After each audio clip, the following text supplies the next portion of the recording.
En 1809, los caminos de América eran transitados a pie, en mula o a caballo, y se habían asentado sobre los antiguos caminos indígenas que unían las aldeas con los grandes poblados incas o chibchas.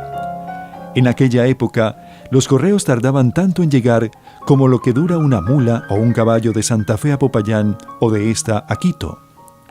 En aquel tiempo, quienes gobernaban lo hacían a nombre del rey de España, que se encontraba a muchas leguas terrestres y marítimas de este territorio.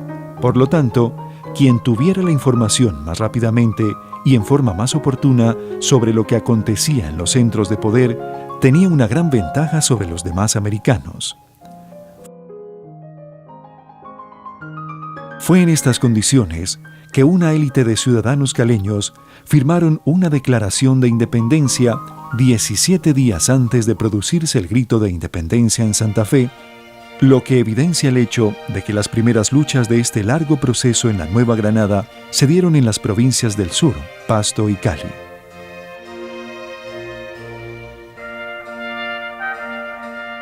Una de las causas que llevaron a esta situación fueron las reformas hechas en las colonias americanas por los monarcas borbones, como reacción a la lentitud y corrupción que caracterizaban la administración colonial, lo que había permitido que las potencias rivales, Inglaterra y Portugal, inundaran estos territorios con mercancías de contrabando.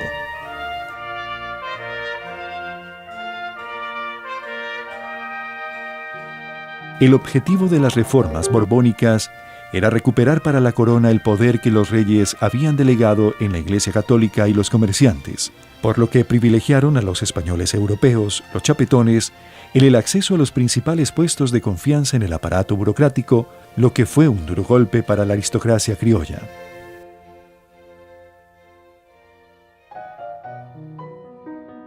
Desde la colonia, en la población de Cali, se había formado un sector criollo con gran poder económico que controlaba el cabildo local y era liderado por la familia del alférez real, Cristóbal de Caicedo Salazar. Los españoles recién llegados se estaban apropiando de los cargos del cabildo, como lo demuestra lo ocurrido en las elecciones de 1742, que fueron invalidadas por el gobernador de Popayán. Este hecho trajo como consecuencia que al año siguiente fueran manejadas por los españoles, lo que produjo un resultado contrario a los intereses de la familia Caicedo. Los criollos locales optaron por levantar al pueblo, el cual, instigado por el cura de Cali, José de Alegría y Caicedo, irrumpió en amenazas y consignas contra los perros chapetones, al mismo tiempo que con afiladas hachas convertían en pedazos la represiva horca erigida como un emblema de la autoridad del rey, acto que ha sido calificado como el más significativo suceso que haya ocurrido en la historia colonial de la antigua provincia de Popayán. Un hecho que indudablemente facilitó el comienzo del proceso de independencia americana fue la invasión de Napoleón a España en el año de 1808, acción que trajo como consecuencia inmediata la guerra y que influyó poderosamente en los ánimos de los americanos. El conflicto se presentó entre España y Francia por la pretensión del emperador Napoleón I de instaurar y consolidar en el trono de España a José Bonaparte, su hermano, sometiendo al legítimo rey Fernando VII y exigiéndole que le cediera el trono. Esto dio lugar a un levantamiento popular con acciones conjuntas de guerrilleros y ejércitos regulares que provocaron el desgaste progresivo de las fuerzas bonapartistas, aunque al precio de extender el sufrimiento a la población civil que padeció los efectos de una guerra total. En los meses de primavera y verano de 1808, se dieron los primeros éxitos de las fuerzas españolas causando la retirada de los franceses hacia el norte del Ebro. Sin embargo, en el otoño de 1808, Napoleón, al frente de un gran ejército, prolongó la ocupación hasta 1812. Inevitablemente, la situación del monarca Fernando VII iba a producir consecuencias de diferente tipo en las colonias americanas. El 20 de agosto de 1809, llegó un correo al gobernador de Popayán, Miguel Tacón y Rosique, en el cual se informaba del derrocamiento en Quito del gobierno de la Audiencia que representaba al invasor francés y el establecimiento de una junta de gobierno que iba a gobernar en nombre de Fernando VII. Con indignación el gobernador de Popayán y los miembros del cabildo declararon criminal esta conducta y decidieron enviar un oficio asegurando que Popayán siempre sería fiel a sus soberanos. Esta reacción se produjo porque las autoridades payanesas no querían perder los privilegios adquiridos ni reconocer que las provincias coloniales estuvieran en capacidad de nombrar sus propias autoridades, aunque fuera para gobernar en nombre del rey.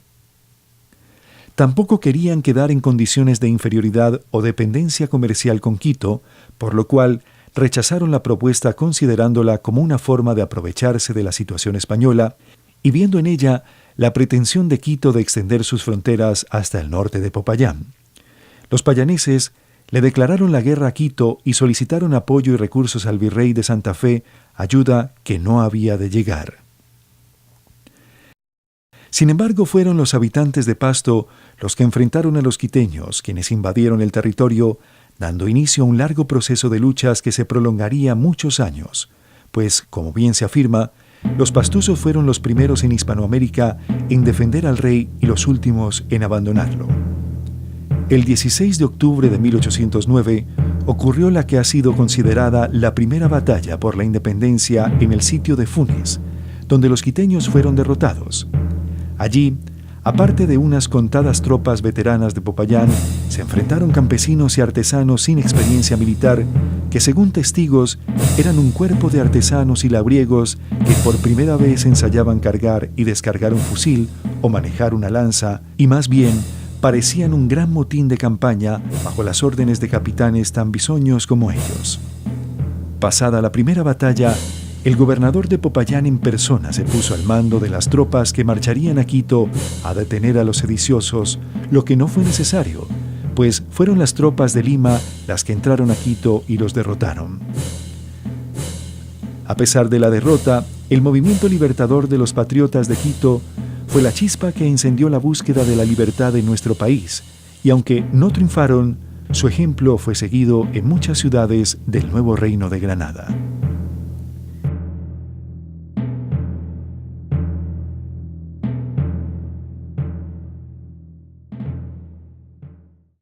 Este es el caso de Cali, en donde una élite de ciudadanos formados en el derecho y el clero e influidos por las ideas de la Ilustración llevaban a cabo una actividad conspirativa en favor de lograr la libertad con respecto a España. Don Ignacio de Herrera y Vergara había obtenido en el año de 1809 el cargo de Procurador General de la ciudad de Santa Fe y Manuel Santiago Vallecilla el de asesor de la gobernación de Popayán en el año de 1807. Estos dos caleños dejaron ver en su correspondencia que la invasión de Napoleón en España había creado el vacío de poder que produjo el malestar político entre los criollos frente a unas autoridades que ya no representaban al soberano. Esta actividad conspirativa ocurría al mismo tiempo que la revolución de los criollos quiteños, en la que había intervenido otro caleño, el obispo de Quito, don José de Cuero y Caicedo. Dichos señores tenían ideas claras acerca del destino que debían seguir estos pueblos.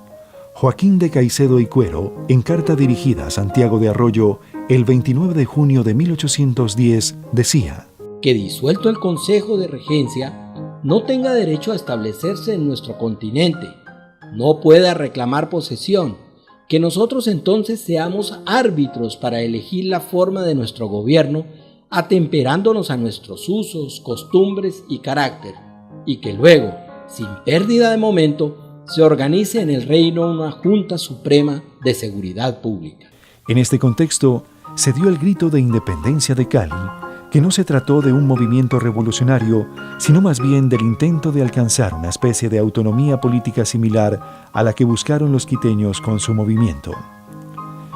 La declaración de los caleños produjo una inmediata reacción en Popayán, capital de la gobernación, creando un ambiente de hostilidad que el gobernador Miguel Tacón aprovechó en beneficio de una política realista, caldeando los ánimos de los payaneses en contra de los patriotas.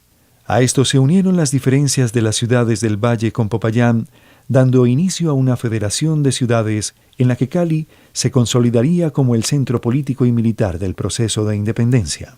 La conformación de las ciudades confederadas del Valle del Cauca causó enfrentamientos con la gobernación, por lo cual se produjo la detención en Popayán de don Santiago Vallecilla, y a ello se sumó la noticia del asesinato de los miembros de la Junta Revolucionaria de Quito. Las acciones llevadas a cabo por Tacón en el Cauca contra el incipiente movimiento independentista de las ciudades confederadas produjo la intervención en 1812 de la Junta de Santa Fe, quienes enviaron al coronel Baraya en apoyo de los patriotas caucanos. Baraya libró la batalla del Palacé, liberando la ciudad de Popayán, expulsando las autoridades coloniales y logrando la libertad de Vallecilla, quien fue nombrado gobernador al ser trasladada a esa ciudad la Junta de Gobierno. Dueños del poder político, los patriotas tomaron la ofensiva. Joaquín de Caicedo y Cuero inició una campaña al sur de la gobernación para expulsar a las tropas realistas del Patía y Pasto, donde gracias a la labor de los curas dirigidos por el obispo de Popayán, Salvador Jiménez Padilla, habían logrado un amplio apoyo popular gracias a que utilizaron un manejo exacerbado del fanatismo religioso. En octubre de 1811, Caicedo y Cuero, en calidad de presidente de Popayán y al frente de las tropas que dejó Baraya, obligó a los pastusos a declarar la independencia. Al año siguiente, la misma ciudad de Pasto se levantó contra los patriotas y volvió a las manos de los realistas encabezados por Tomás de Santa Cruz, tomando como prisionero a Caicedo y Cuero. Este hecho mantuvo un fuerte clima de hostilidad entre Popayán y Pasto, lo que llevó a la intervención de las tropas de Toribio Montes, quien reconquistó para España la ciudad de Popayán. El prócer Joaquín de Caicedo y Cuero fue fusilado en enero de 1813 en la ciudad de Pasto y poco después, desde allí, Sámano salió al frente del Batallón Real de Lima, conformado por 2.000 hombres y famoso por sus atrocidades y desafueros, ocupando a Cali en julio de 1813. La reconquista del Cauca por los realistas hizo de nuevo necesaria la ayuda de Santa Fe.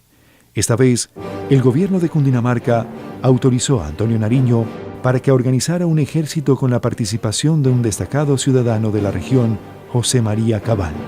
Estos hechos están relatados por el abanderado de Nariño, José María Espinosa, en sus memorias.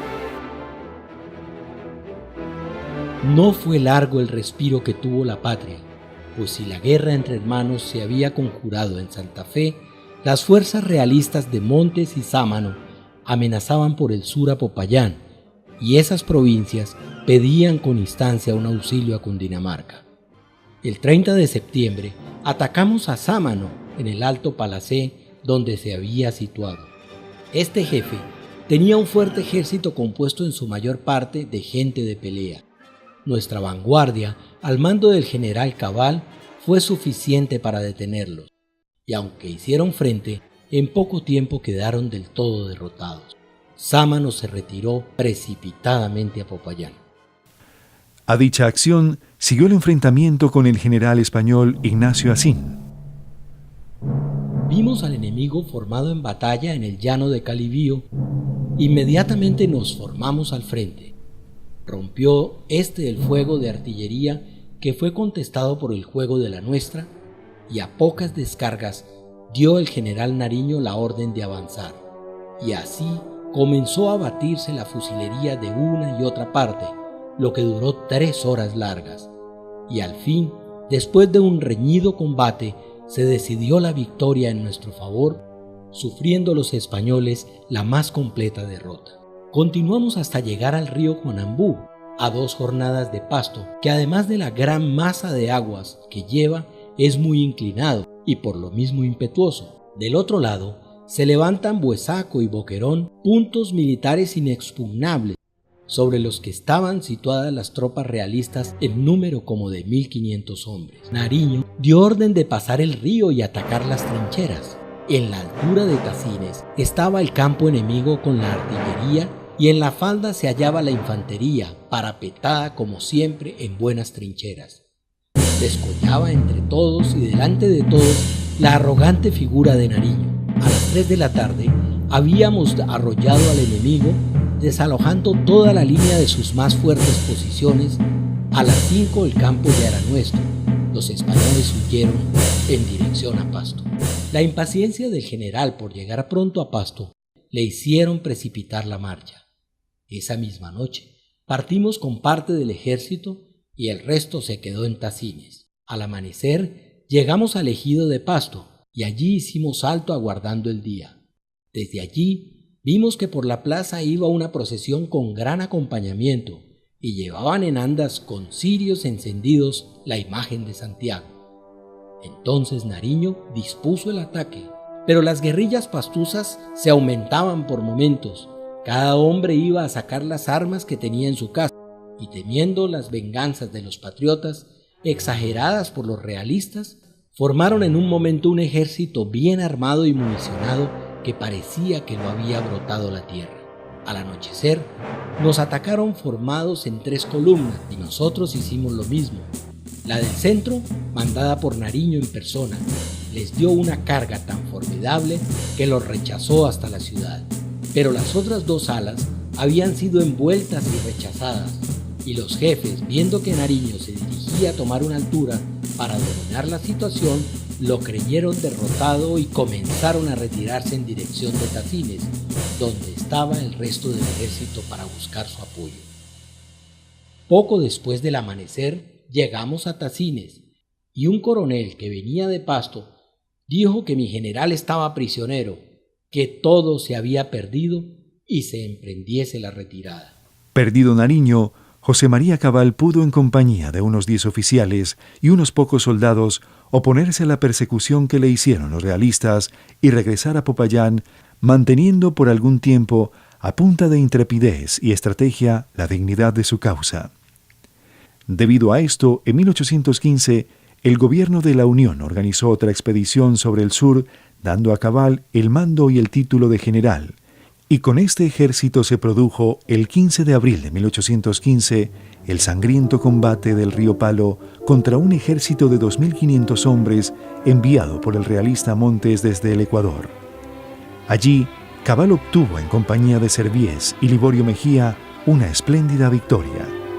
Este triunfo puso en peligro el poder de los realistas en el sur, por lo cual la Capitanía de Quito envió a Sámano con una acción de 2.000 hombres para que avanzara sobre los valles del Cauca con la ayuda de guerrillas criollas y cuerpos de españoles mandados por el asesino Huartela.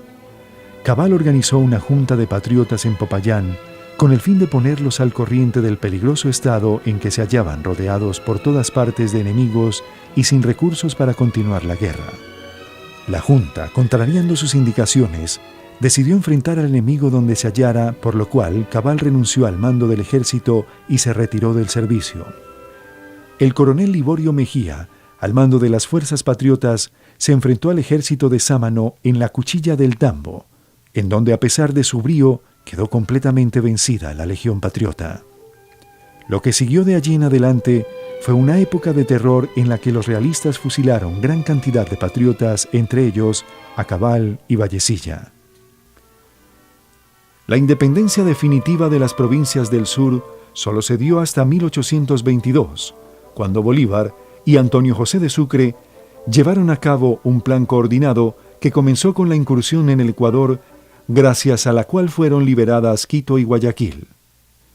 Esto permitió que Bolívar, después de triunfar en Bomboná, se enfrentara a los pastusos, quienes, al saber que por el sur venía el ejército al mando de Sucre y que los esperados refuerzos de Quito no llegarían, se vieron obligados a capitular.